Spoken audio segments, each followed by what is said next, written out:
All right, we've been talking about dangers of pride. It's been a very, very good series. Most likely we'll wrap it up tonight. Proverbs 16:18 is our go-to verse. It said, "Pride goes before destruction, and a haughty spirit before stumbling." We said one of the first indicators that we're on the verge of a downward spiral and going to relapse is there's that sense of pride that comes in us, that haughty, high-minded, lofty, puffed up, arrogant, self-exalting characteristic or elevated opinion that gives us an inordinate self-worth, masks itself in self-righteousness or a sense of superiority, a sense that you've arrived and don't have anything else to learn.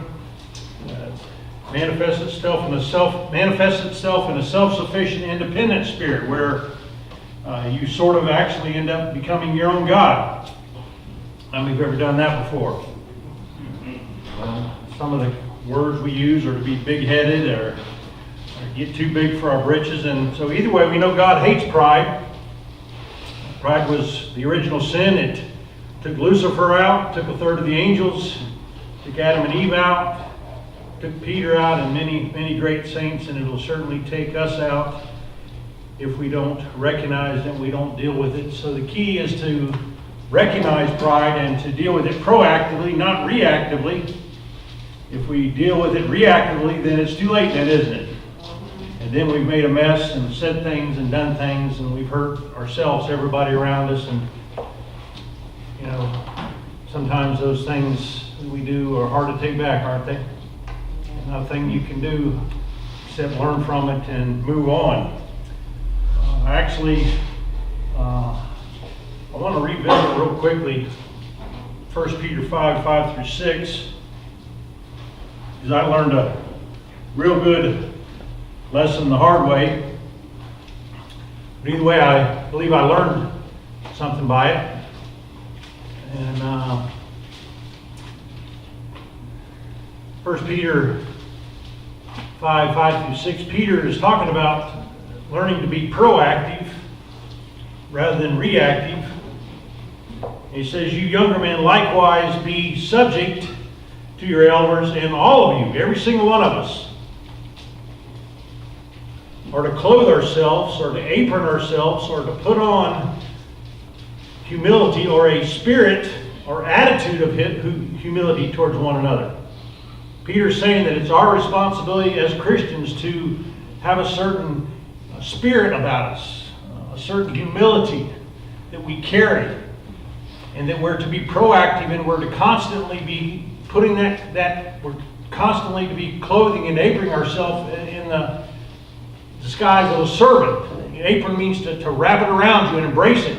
The reason Peter tells us is because we're a bunch of prideful people, aren't we? And we're going to rub each other. It's not if it happens, but when it happens. It's almost impossible. We're people, and we're all a bunch of control freaks. We're all full of pride. We're all full of arrogance, and so Peter's telling us, to be proactive, to keep this from turning into a war, to keep from having overreactions and making mistakes and hurting each other. Peter's telling us to be proactive and constantly be putting on. The word, it refers to a continual process that is your job to clothe yourself with an attitude or a spirit of humility because of the principle that God is opposed to the proud but gives grace to the humble. Like I said, I had a week where I wasn't, paying attention and wasn't clothed. I thought I was, and next thing I know, I allowed myself to get hooked, and I got myself into reaction, and it wasn't good. Wasn't becoming. Wasn't a good example of someone, especially as a pastor. But the reality of it is what it is. It was there. What's in the well comes up in the bucket, and I hate to own it, I hate to admit it, but it came up in me. Isn't it kind of funny how, here I've been teaching on all this stuff. I remember when I first started teaching this, it was kind of from the perspective that I was giving it as a warning to other spiritual leaders and things, and I was thinking, wow, this is going to be some good stuff. I hope everybody really gets a hold of it, And I thought that I was fairly good in that department, but the Lord showed me a deeper level of pride in the unguarded moments when you're not paying attention and the right situation happens, and it's just that, and it came up in me because God wanted it to come up in me. It wasn't okay, but it was okay because it came up, and like I say, that's who I am. That's reality. I mean, there's no way around it. I mean, I blew it. I really did, and and I walked around for a couple days. Just my spirit was grieved, and I couldn't understand, what was going on. And just really praying and really trying to take ownership, really trying to look at things from all perspective and try to see how I could have done things different, how I could do things better. And all of a sudden, the Lord told me that my reaction was nothing more than pride. And regardless of what anybody else does, there's no excuse for my overreaction. Are you with me? Someone else's, whoever's, whatever, it's how people react or respond. There's no reason, we have to overreact. So the key is to take ownership, and all of a sudden the Lord, as I prayed and I really took it to the Lord just opened my eyes, and I say, all of a sudden I saw it. And I saw it so clear. And I believe I was able to see it because I really wanted to see. And I made it out of prayer. I made them out of journaling, and all of a sudden the Lord reminded me about 1 Peter 5:8. He says, man, he said, don't you remember what you've been teaching on? Go back and look at your stuff. 1 Peter 5:8 says that our adversary, our devil, prowls about like a roaring lion, seeking someone to devour. That means he studies us, he watches, he wants to take us out, and pride comes before a fall. So the devil, if he sees pride, he's going to go after it.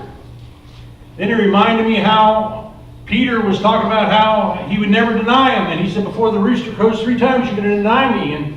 And the Lord told Peter, he said, before that Satan has demanded permission to sift you like wheat. And I've granted it. But I've also prayed for you that when you fall into the pride and it eats your lunch and you've got your foot in your mouth and you're eating crow and you've embarrassed yourself, then I prayed that you're going to come back and learn. And all of a sudden I saw it. And then the Lord said, man, the devil was demanding permission to sift you like wheat. Here you've been teaching on it. All right? Think you got it all figured out, son? How do you know if you're not walking what you're talking, you're not practicing what you're preaching, it's going to have a boomerang effect, isn't it? Listen to what James 3:1 says, let not many of you become teachers or spiritual guides, my brethren, knowing that such will incur a stricter judgment. Amplified says, let not many of you become teachers or self-constituted censors, reprovers of others, for you know that you teachers will be judged with a higher standard and with a greater severity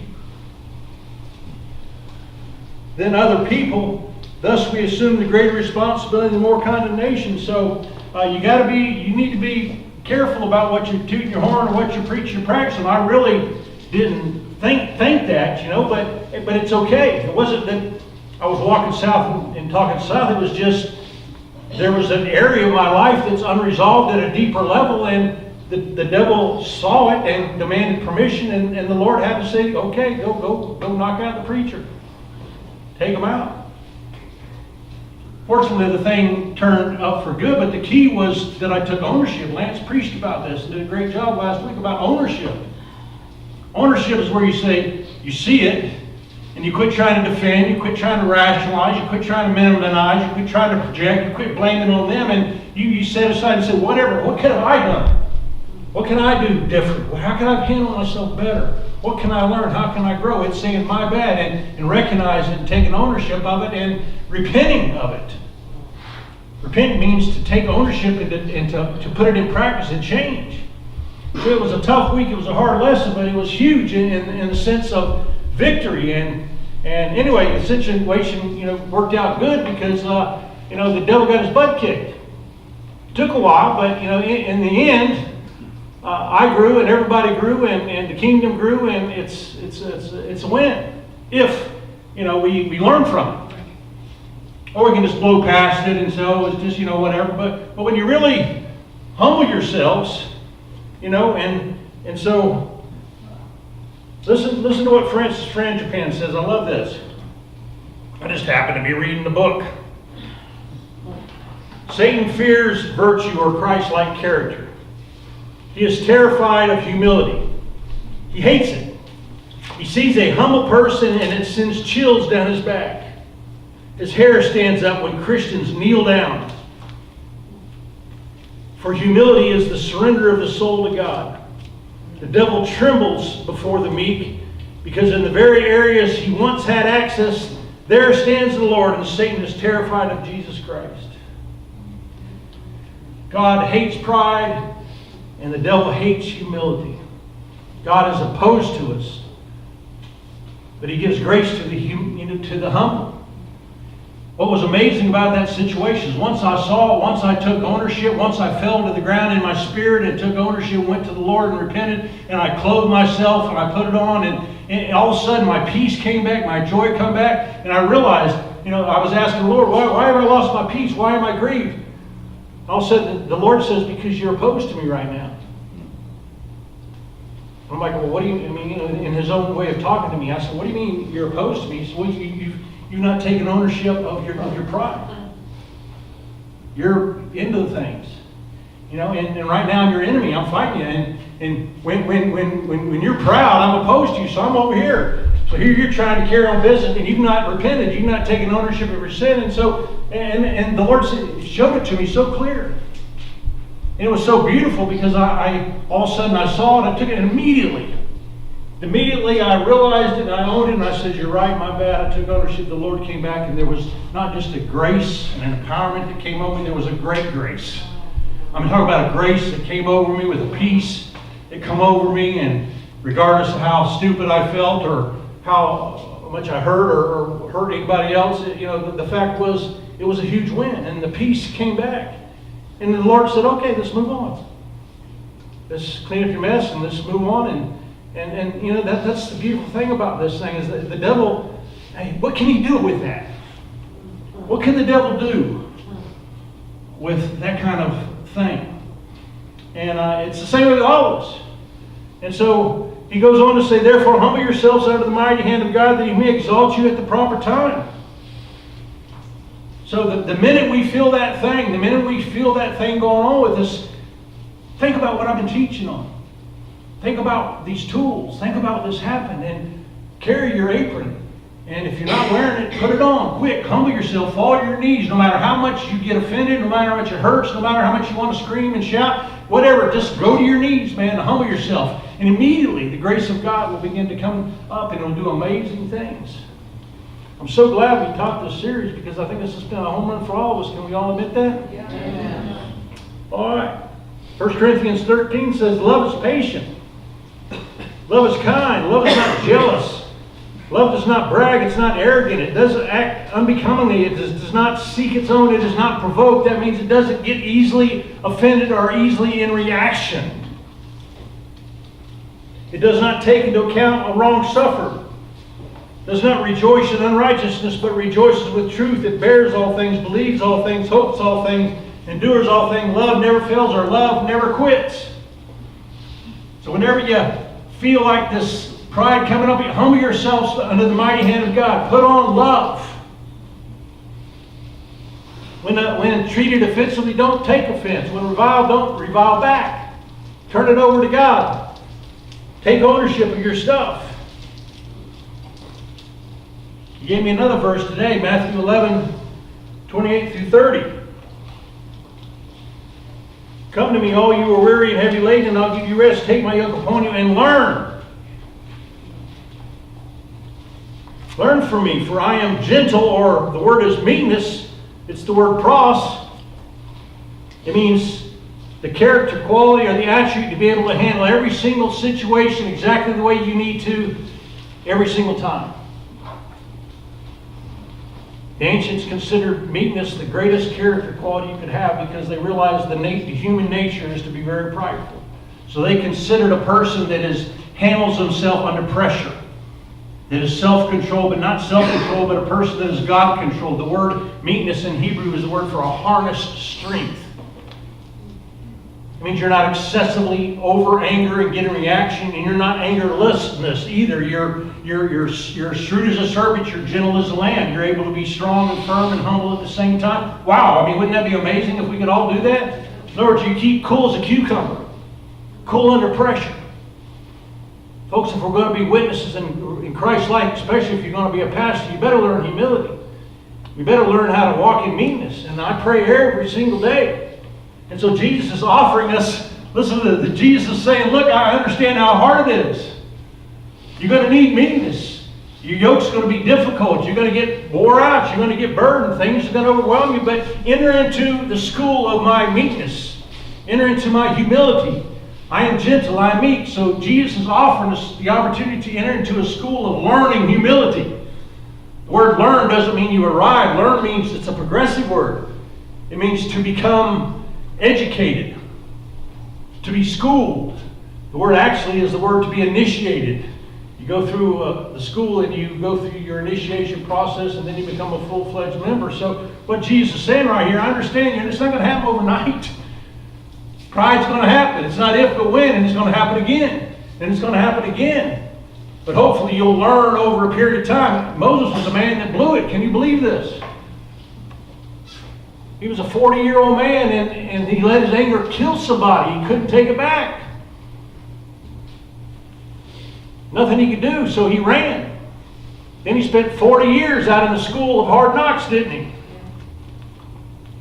80 years old now, God says, okay, now consider my man Moses. Moses is a man I speak to face. Moses is the meekest man on the face of the earth. He was a man that murdered somebody and blew it bad. But over time, he was in the school of humility. And he learned humility. And he got to the place where God considered this man Moses is a man I want to talk to face. This is my friend. This is the meekest man on earth. He handles every situation exactly the way he needs to every single time. And he says, now, go get my people out of Egypt and lead them. So the next thing you know, he's leading his people out, trying to say, let's go. Next thing you know, his sister's over here like this. You know, and then his brother Aaron's over here like this, right? You know, and then everybody else is way over there saying, let's go back to Egypt, and how could you do to this? And, you know, where you been hanging out on the mountain? And, you know, your ego and your control and all these different things, you know, and Moses handled it differently. He just basically came over here and said, okay, those that are with me over here and those that aren't with me. And he turned it over to the Lord, and the ones that were against him and opposed him, the ground opened up and swallowed like 10,000 of them, and it was all over with. Vengeance was the Lord's. He took care of things. And God will take care of it too. Your job is to clothe yourself with humility. Your job is to take ownership. Your job is to be a man that walks and a woman that walks in a manner worthy of the Lord and to be Christ-like in all of our ways. Amen? Amen. All right, tonight we're going to talk about a teachable spirit. It's funny because this was the originally the only message I was going to teach. And here like 9 or 10 weeks later. But God knows what he's doing. So anyway, I think we set ourselves up all to come to this teaching today because I believe this is a powerful and a teachable spirit. I think this is should hit us all, because if it doesn't, then you've arrived, and I'd definitely like to talk to you. But anyway, the key, one of the tools, one of the most important things in recovery That means to recover from the effects of sin, alcohol, and drugs, to recover, to keep, that I believe is essential, that is imperative for long-term, effective, sustained, healthy recovery. One of the keys to growing and continuing to growing and to assure yourself that you're going to keep on growing, keep moving forward. How many of you want to keep moving forward? You want to keep growing? Yeah. How many of you know it's not okay to not grow? Yeah. One of the keys to continue to grow is you're going to have a teachable spirit. A spirit is basically, you talk about, the spirit of Jezebel, the spirit of this, spirit, we're talking, but you also got the spirit of humility. We got the spirit of love. We got the spirit of reconciliation. All those things are really nothing more than demonic things in one realm, but in another realm, it's just attitudes. Attitudes are choice. The last of all human rights is the ability for a man to choose his own attitude in any situation. No man can steal your joy. No man can make you have an attitude. No man can make you get in a reaction, no matter how much or whatever. Your attitude you choose in any situation is your choice, and you have power and control of that. They may make you sit down, but you can still be standing up in your heart. Are you with me? A teachable spirit is someone who is open and can receive correction. It's a person that realizes he's not arrived and that he knows that he's going to always be in the school of learning and that he'll never know it all. The opposite of a teachable spirit is an unteachable spirit. What that basically means is a person that thinks they've arrived or a know-it-all. How many of you ever heard of a know-it-all? I started hearing in the playground when I was a kid, know-it-all, you're a know-it-all, you're a know-it-all. But you know what? We're kind of like a bunch of kids, aren't we? We don't openly just act like that, but sometimes we get that thing inside us that we think that we know it all. We get hard-headed, don't we? And that's human nature. But a teachable spirit is what keeps us growing and keeps us moving forward. And an unteachable spirit, a know-it-all spirit, is what will shut us down and keep us from growing and bring our recovery to an end. And pride comes before destruction. Let he who stands take heed lest he fall. So you better really take heed to this teachable spirit, okay? Now, our go-to verse is Proverbs 15, 31 through 32.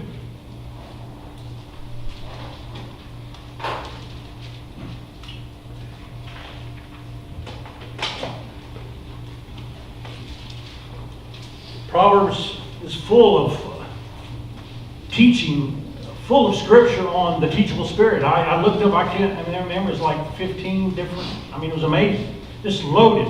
Proverbs, Solomon was the wisest man, and he talks all about understanding and wisdom and where it starts.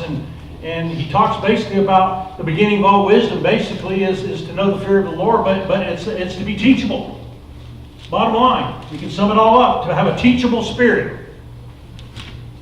Verse 31 says, he whose ear listens, takes heed, embraces, to the life-giving reproof, or to counsel that gives life or gives growth, he who really listens and cares deeply about reproof, a good, healthy reproof. There's healthy reproof and unhealthy reproof. Wise counsel and bad counsel. We're not talking about just listening to everybody. We're not talking about that. We're talking about, sharpening iron sharpening iron. We're talking about hanging around winners. We're talking about being around wise people. I get the luxury of being around 20-some pastors on a regular basis, and I'm around some of the wisest men ever, and it's just amazing how I sit there and can just listen to them, and it's just, I get that stuff for free. Those who listen to life-giving or good, healthy reproof will dwell among the wise or be considered a wise person. You lay down with dogs, you wake up with fleas, but you hang around iron, and iron sharpens iron. Hang around wise people, you'll become wise. Verse 32, he who neglects discipline. The word discipline here is a Hebrew word, but if you were to look at the Greek word, the word training or discipline is the word training or child rearing, child training. I mean, a father has a responsibility to discipline his child. He who spares the rod hates his kid. I don't know what happened to the rod. It made me straighten up and fly right. Mine wasn't a rod, it was a belt. But a father, a good father, disciplines. He reproves, he corrects in a healthy way his children. That's his job. His job is to train them to grow up and to become men and women of God. That's what a good father does. But he who neglects this discipline of correction, refuses, ignores, rejects instruction, despises, or basically the word despise means he hurts himself or he hates himself. But he who listens, accepts, and embraces, takes heed or welcomes and appreciates, bring it on, to reproof, acquires understanding, gets revelation, develops wisdom. New Living Translation says, if we reject criticism, you only harm yourself. But if you listen, take heed to correction, you grow in understanding. Proverbs 1:5 says, a wise man will hear, take heed, and increase in his learning. He'll get even wiser. A man of understanding will acquire wise counsel. In other words, a wise person is going to look for wise people. He's going to say, hey, let me run something by you. What do you feel about this? What do you think? Not because they're wanting to contend or challenge, but no, they're saying, hey, I could be wrong. I want to know better. What do you think about this? I've done this. I'm handling it this way. I'm journaling. I'm listening to the Lord. Do you think this is the Lord? I mean, a wise person, that's what he's going to do. A wise person wants to learn, and they do learn, and they increase in learning, and they embrace, they appreciate, they welcome. They say, bring it on, talk to me. I haven't learned everything. I haven't arrived. That's a teachable spirit.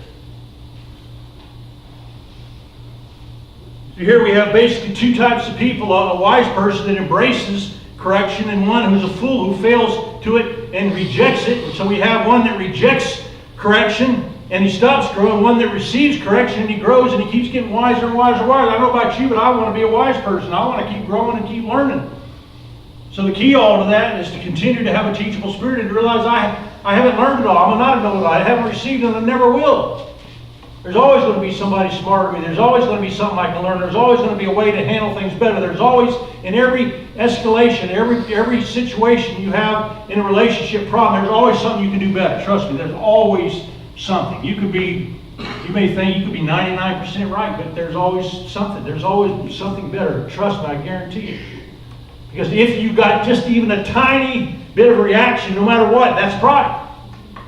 If you felt just a little bit of something, pride. If you felt a real big something, then you got a whole bunch of pride.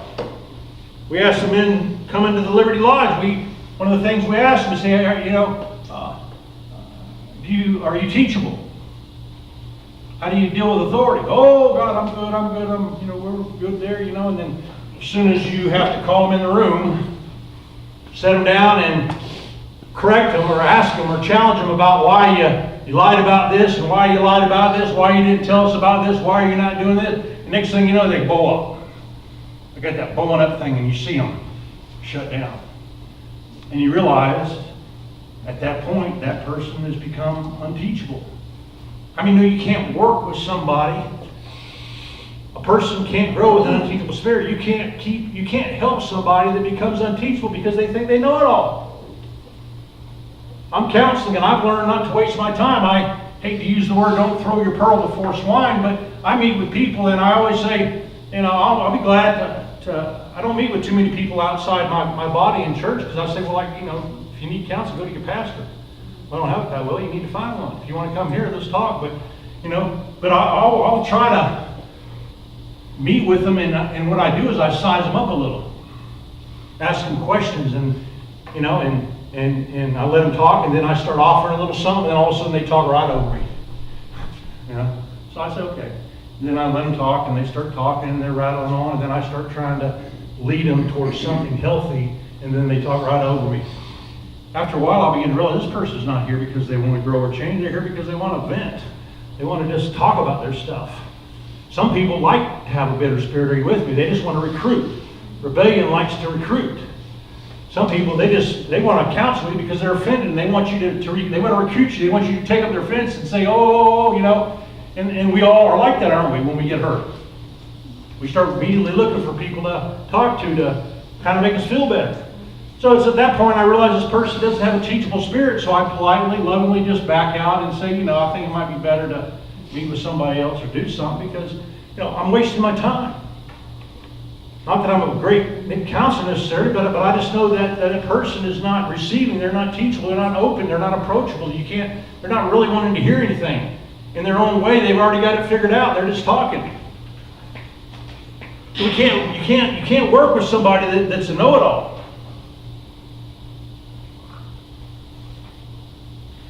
I remember when I was a kid growing up, man, I always had an unteachable spirit. I see it today. I learned everything the hard way. I learned everything way too late in life. My dad was a very, very wise, very practical man, a very godly man, and he tithed. He godly principles all. But here I am, a 13-year-old kid, thinking I know it all. I actually back as a kid thought I knew more than my dad. I really I always had a very good talent to play baseball, but I didn't want to listen to no coaches. I wanted to be a catcher, and I was a terrible catcher, but I was a great pitcher. But I insisted on being a catcher because I wanted to hit, and pitchers don't get to hit, and I thought I wanted to be a home run hitter, but I could never hit no home runs. I just swung to the fence, and about every 13 weeks I'd hit one out or something, But anyway, if I'd have listened and been teachable and said, okay, and these people could see my gifts and where I wasn't gifted, and I didn't want to listen to nobody. So I stuck to being a catcher, and I went to college as a catcher, and never amounted to nothing. Went to Duncan, finally, 38 years old, and I'm here 3 days, and people are telling me to slow down, and you're self-righteous, and you're religious, and hypocrite, and I was walking around, what are these people talking about? And I felt my defenses coming up, and I started carrying that thing around like, what's wrong with you? 13 people are telling me, all these people are telling me this stuff. What's wrong with them?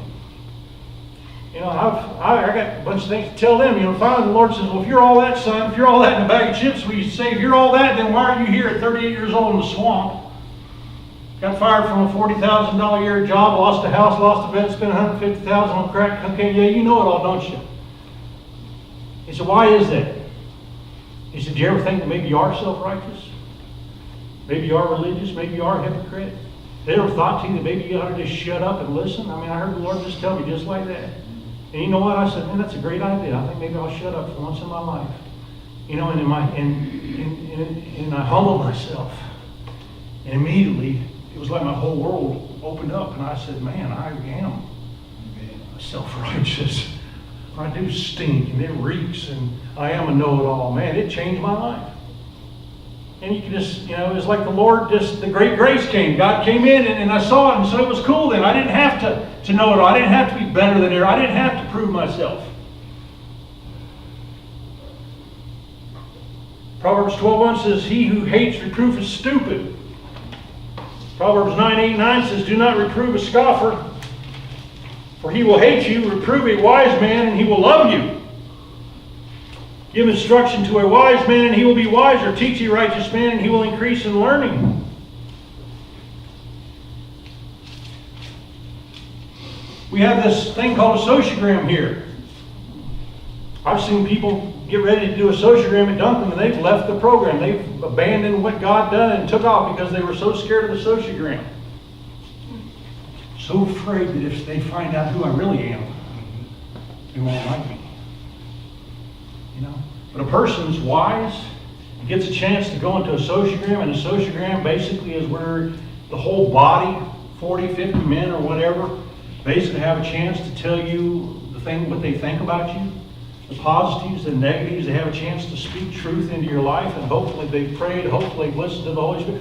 Where in the world are you ever going to get a chance to have 40 men that are seeking God who pray, who have the Holy Spirit live? Where will you ever get a chance to sit on the stool and let 40 men tell you what's wrong with you?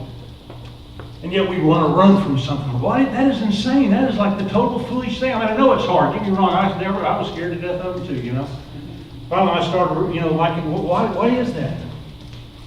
What is that thing in you that you just can't be corrected? What is that thing that has to be right? What is that know-it-all thing? Why is that unteachable spirit? Why are you unapproachable? What, you know, a wise person should want to grab that stool. I got to the point later on in inner healing where, man, nobody else was grabbing the stool. Boy, I'd grab that stool. I'd sit it down, jump on it, and say, talk to me. Bring it on, brother. You know, shoot, bring it on. I mean, I'm at the bottom. It can't go no further than it already is. Talk to me, speak the truth. I was welcoming. It wasn't hard, it was difficult, you know, but you know what? It's so easy to lose that stool over our lives and to forget about that. Let me tell you something, I'm 20 years clean, I'm a pastor, and I need the stool this week. And I'm always going to need the stool. And if I ever feel like I don't need the stool and I've arrived, let he who stands take care lest he fall. I'm on my way out. Nobody's arrived, nobody's there, we're all need to be teachable, amen? Amen. I want to look at real quick some characteristics. Just look at these things real quick. We'll look at the attributes of a teachable spirit and an unteachable.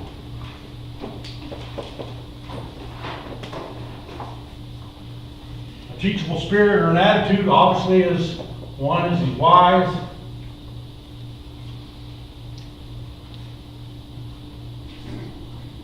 Pays attention, knows he always has something to learn. An unteachable person is unwise. They fail to pay attention or to recognize. They think they've arrived. One is humble, and obviously one is proud.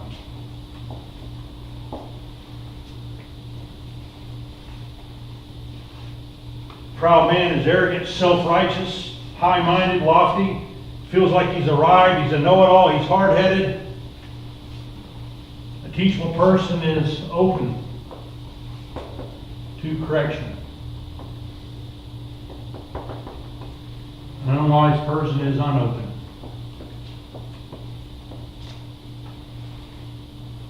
A wise person embraces correction, he receives it, he welcomes it, he appreciates it, he says, bring it on. A person that's not open to correction, does not embrace it, does not welcome it, in fact, will shut you down. A teachable person will listen, take heed to correction. An unteachable person won't listen.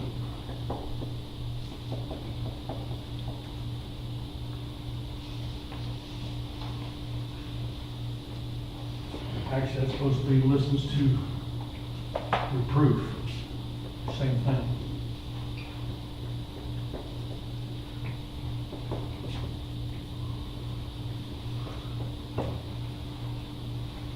Person that's teachable is approachable.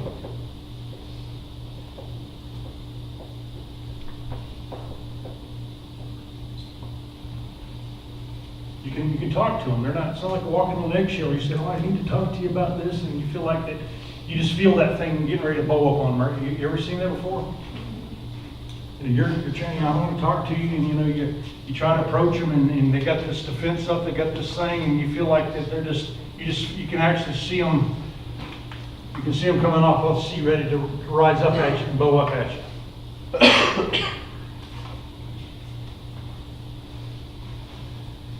Obviously, he's wise, unteachable is unapproachable.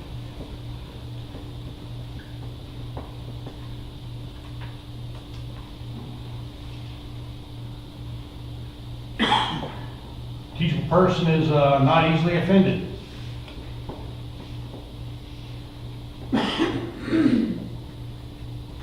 When you talk to him, he doesn't overreact, doesn't take it personal, doesn't feel attacked. Unteachable is easy.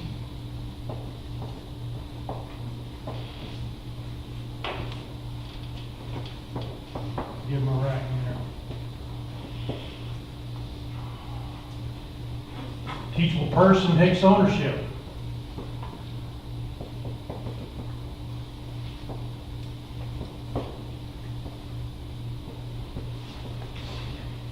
Person that is unapproachable doesn't take any ownership. Matter of fact, he'll when you try to confront him, he'll flip it on you. He'll project it off and back on you, blame it on you. Person that's unteachable, they don't want to learn anything, so best way to build the biggest condo in town, right, is to build the biggest one or tear it down, right? So rather than try to improve myself, it'll be the easiest thing, just tear you down, blame it on you, project, we call it minimize and rationalize, and project off on you, project. What are you talking about? You need pride? How about you? How about your pride? And they immediately, go off to all keeping a record and reeling off all this stuff of what you do and what you don't do. This is a big one. Teachable person doesn't take correction as rejection. This is a big one.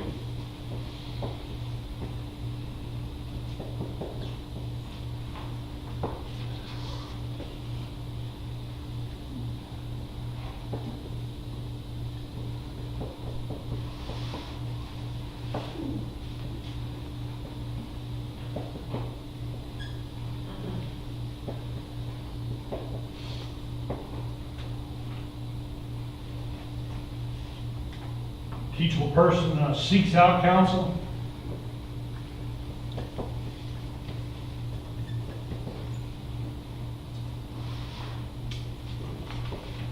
Increases in learning.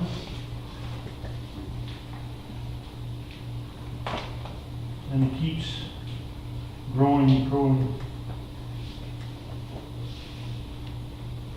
A non-teachable person doesn't take correction. They take correction as rejection. They take it personal. They make it, they can't just separate themselves from it. They don't seek out counsel. They think they've arrived, so that why would I seek out counsel? I'm the best counselor. I already know everything. They don't grow. They don't increase in knowledge. They stay stuck. Now, insanity is doing the same things over and over again the same way, expecting a different result. That's just plain insanity, isn't it? We always do what we've always done. We'll always get what we always got. Amen? Amen. Now let's read Proverbs, and we'll be done. Let's read Proverbs 15:31-32 again. He whose ear listens to the life-giving reproof will dwell among the wise. He who neglects discipline despises himself, but he who listens to reproof acquires understanding. Now we have a choice. We can be wise or a fool. We can be teachable or unteachable. And pride goes before destruction, and let he who stands take heed lest he fall. So we can keep growing and changing. We can be humble. We can be proactive or reactive. We can be humble or be humbled. It's up to us. Amen? Amen. All righty. Jaime will be teaching next week, I believe. We don't want to miss that again, so I hope you've enjoyed this series on pride. I think we're wrapping it up, so go and be prideful no more. Amen? Amen.